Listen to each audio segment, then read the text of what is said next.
Nous partons prochainement en Hongrie et en République tchèque pour interroger des experts militaires et politologues sur le conflit en Ukraine. Si vous avez des questions à leur poser, n'hésitez pas à me les transmettre dans les commentaires. Flash Actu Ukraine. 3 points essentiels à retenir de la journée du 10 avril 2023. Côté combat, selon le ministère de la Défense britannique, l'armée russe progresse à Bakhmout dans l'est de l'Ukraine. Les forces de Moscou ont semble-t-il avancé dans le centre-ville et se sont emparées de la rive gauche de la rivière Barmoutka, ce qui lui permet de menacer la principale voie d'approvisionnement des Ukrainiens. Les forces ukrainiennes à Bakhmout ne vont nulle part, a déclaré Evgeny Prigojine. Par ailleurs, le chef de l'occupation russe de la région de Donetsk, Denis Pushilin, a posté une vidéo de lui-même dans le centre-ville. Côté soutien des Alliés. Suite à la visite de Zelensky en Pologne, le président Duda a annoncé la livraison de 6 nouveaux avions de combat MiG-29 et s'est déclaré prêt à livrer la totalité de sa flotte à l'avenir.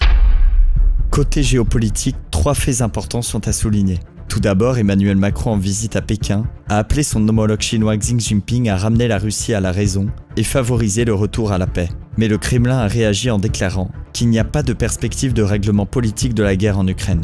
Ensuite, la monnaie russe a plongé à son plus bas niveau depuis un an, du fait notamment de la chute des revenus de Moscou en devises sur fond de sanctions.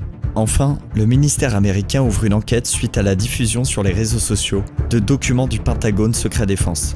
Ces derniers sont ultra sensibles car ils contiennent des informations aussi bien sur des missions d'espionnage en Russie que des éléments précis sur l'état des troupes en Ukraine ou sur l'offensive à venir.